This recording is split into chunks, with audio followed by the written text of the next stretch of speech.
अब इस क्वेश्चन को समझने के लिए आपको इंडक्शन फिनोमेना समझ में आना चाहिए कि कैसे चार्ज इंड्यूस होते हैं किसी सरफेस पे। तो समझते हैं हम लोग। हमने मान लिया कि एक हमारे पास स्फेरिकल सेल है या दो स्फीयर है, एक के अंदर एक है, मतलब कॉन्सेंट्रिक है, जिनके सेंटर सेम है। तो ये स्फेरिकल सेल हो गए। एक का रेडियस इन्हें दे रखा है कि से R1 है, और जो बाहर वाला रेडियस, बाहर वाला स्फीयर है, उसका रेडियस क्या हो गया, R2 हो गया। ठीक है भाई। अब एक बात और कह रखी है कि सेंटर पे हमने चार्ज रख दिया प्लस का Q। तो ये सेंटर पे प्लस का Q चार्ज रख दिया गया। अब हमें जानना है कि यहाँ पे चूंकि अंदर जो प्लेस किया गया है ये तो पूरा मटेरियल होगा, यहाँ पे पूरा मटेरियल होगा। कलर चेंज कर देते हैं। तो ये पूरा एक मटेरियल होगा। This is the metallic material. यहाँ मेटल्स होंगे, और मेटल्स कभी भी अपने थ्रू इलेक्ट्रिक फील्ड लाइंस को अलाउ नहीं करते हैं।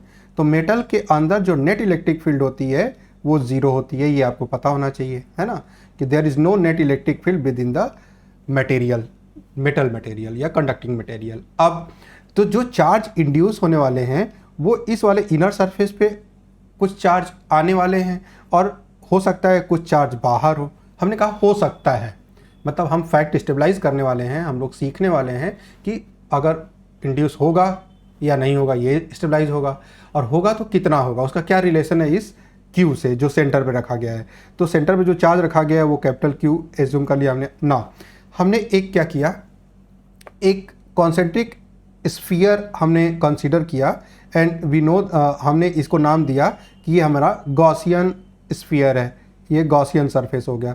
तो हम कह दिए कि we have a Gaussian surface of some radius. इसका रेडियस कुछ मान लेते हैं कि इसका रेडियस सपोज मान लीजिए कि ये से x है, इसका रेडियस x है।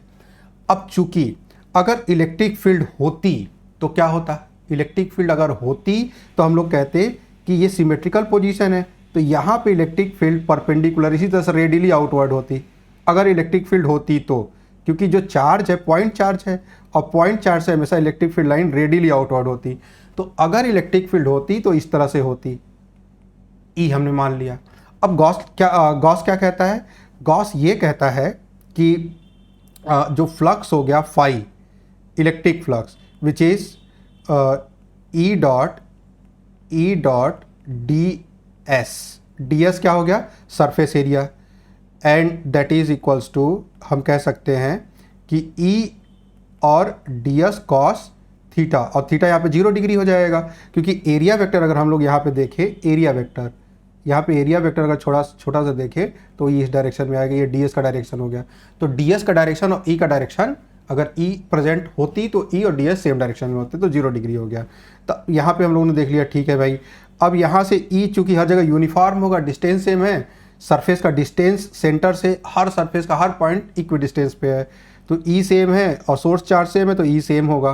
तो ये आ गया क्लोज इंटीग्रल डी एस। अब ये किसकी बात करता है, ये पूरे सरफेस एरिया की बात करता है।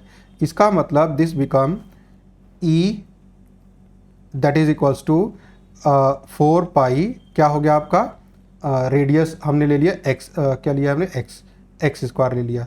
तो ये फ्लक्स होता। लेकिन हम लोग क्या जानते हैं, हम लोग जानते हैं कि जो ये फ्लक्स है ये तो 0 है। क्यों 0 है, क्योंकि जो इलेक्ट्रिक फील्ड लाइंस है ना, इलेक्ट्रिक फील्ड लाइंस को अलाउ नहीं करता है। इसका मतलब ई 0 है, और अगर ई 0 है तो एरिया कुछ भी होता रहे ये 0 हो जाएगा। There is no net flux through this Gaussian surface which have radius x। ये कंक्लूड हुआ। अब फ्लक्स होता क्या है, enclose charge divide by epsilon naught according to Gauss law, 0 हो गया। इससे कंक्लूड हुआ जो enclose charge within the surface होगा, गॉसियन सरफेस होगा, 0 होगा।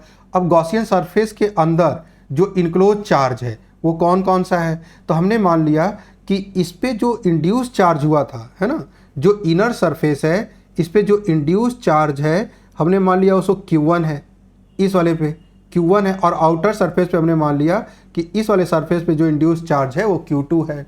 तो जो ये इस स्फीयर के अंदर चार्ज है वो क्या हो जाएगा, that become Q1 plus Q। तो हम कहेंगे कि इनक्लोज चार्ज हो गया Q1 प्लस Q, वो 0 होना चाहिए। तो यहाँ से Q1 की वैल्यू आ गई -Q। क्या कंक्लूड हुआ, इसका मतलब इसका मतलब ये हुआ कि जो भी चार्ज इस पे इंड्यूस हुआ है इनर सरफेस पे वो माइनस क्यू है, जो भी सेंटर पे चार्ज रखा गया उसका निगेटिव टाइम्स। तो हमने कहा ठीक है भाई, ये तो चार्ज पता चल गया। What about the Q2? अब Q2 के बारे में कैसे सोचा जाए? तो हम लोग कहेंगे Q2 के बारे में बड़े आराम से सोचा, क्योंकि ये जो मेटल्स है इसको कोई अलग से चार्ज तो दिया नहीं गया है, और अगर अलग से चार्ज नहीं दिया गया तो शुरू में चार्ज 0 था इसके ऊपर, क्योंकि पूरा मेटल इलेक्ट्रिकली न्यूट्रल था। अब अगर चार्ज इंड्यूस हुआ है तो चार्ज का रिडिस्ट्रीब्यूशन हुआ होगा, लेकिन कुछ भी हो जाए चार्ज तो कंजर्व रहेगा, क्योंकि ये पूरा स्फीयर आइसोलेटेड है। पहले चार्ज 0 था तो अब भी चार्ज 0 होगा, और अब चार्ज कितना है? इस समय चार्ज हो गया Q1 प्लस Q2। इसका मतलब जो Q2 की वैल्यू हो गई माइनस टाइम्स Q1 हो गई, लेकिन Q1 तो अभी भी निकाले हैं माइनस Q है। इसका मतलब जो Q2 आ गया प्लस का Q आ गया। बाहर जो चार्ज हो गया, जो अंदर वाला चार्ज था वो बाहर जाके इतना ही इंड्यूस हो गया, तो बाहर वाले सरफेस पे प्लस का Q चार्ज आ गया, तो अंदर वाले सरफेस पे माइनस का Q चार्ज और बाहर वाले सरफेस पे प्लस का Q चार्ज हो गया। अब हमें बात क्या करनी है? हमें बात करनी है surface charge density, inner surface की और आउटर सरफेस की। तो अगर पहली बात कर ली जाए, पहले पार्ट की बात कर ली जाए, तो पहले पार्ट के लिए जो इनर सरफेस पे सरफेस चार्ज डेंसिटी से सिग्मा 1 होगा, वो चार्ज से Q1 upon area inner surface का, और इनर सरफेस का रेडियस r है तो 4 पाई r1 स्क्वायर ये हो जाएगा। Q1 निकाल चुके हैं तो that is minus Q upon 4 pi r1 square हो गया। ये हो गया इनर सरफेस का। ना आउटर सरफेस के लिए बात करी जाए तो आउटर सरफेस का जो हो जाएगा से सिग्मा 2, तो सिग्मा 2 जो हो जाएगा, आउटर सरफेस पे Q2 चार्ज है और आउटर सरफेस का एरिया, आउटर सरफेस का एरिया चूंकि रेडियस r2 है तो 4 पाई r2 स्क्वायर, 4 पाई r2 स्क्वायर। Q2 की वैल्यू कैपिटल Q के इक्वल हम लोगों ने स्टेबलाइज करी है, तो 4 पाई r2 का स्क्वायर।